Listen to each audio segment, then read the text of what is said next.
You mentioned classical music, and other than family, I guess this is an appropriate time to talk about your Calcutta connections, okay? Because Right. you're connected to the city in various different ways, Right. and you're one by family and the other by culture, and I'll let you explain that.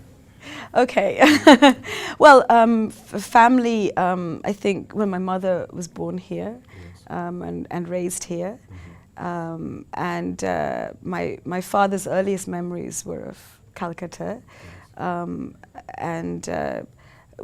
we have, her father was a curator of the Calcutta Museum, so she grew up there, and my father's mother was actually an Urdu writer, Rahatara Begum, and she and my grandfather were here for many years, and she actually translated Tagore's Daghar into Urdu, I think at the age of 16.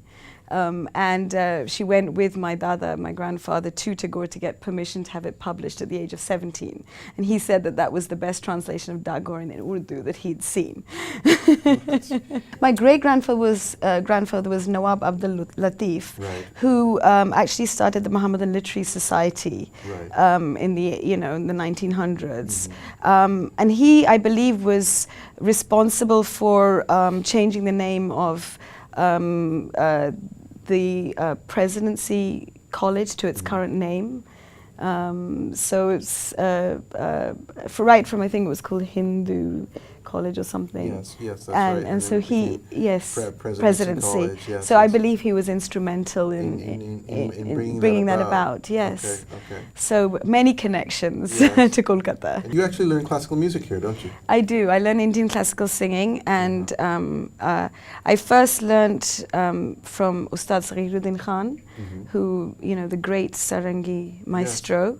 Okay. And when I first, I grew up abroad, I obviously. heard him in concert. He was brilliant. incredible. And he has a very sweet voice.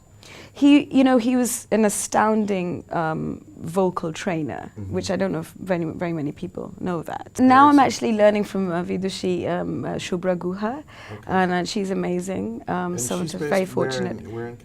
She's based here in Kolkata, right? Yes, yes, And yes. whereabouts? I think sort of Tollygunge, Okay, and okay, she's yes. of course associated with Shongit Research Academy. We're involved with the Shadhana in Bangladesh, is trying to, because so many of our greats came from Bangladesh. Yes. So we are really trying to kind of again bring that back to Bangladesh, and hoping that our younger generation learns classical, and I'm just so happy to see it so alive and well in India, and hoping that is true for Bangladesh, because that is so important, the sadhana. I mean, in this kind of soundbite day and age, and I think meteoric rise to fame, it's sometimes very easy for people to forget that I have to do riyaz, and any discipline. And this Guru Shishya Parampara, which is, which is this passing down through generations with that very special relationship, is obviously it's kind of being modified for this day and age, but that.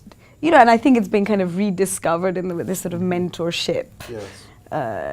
It's not as formal, I think, as the Guru Shishya relationship, this idea of mentorship, but it comes from that, right? It comes from that, I think, yeah. And yes, it's important, because there's so many things that you pick up, and unfortunately we're not being able to spend the time to I think really benefit from the nuances of that wonderful relationship.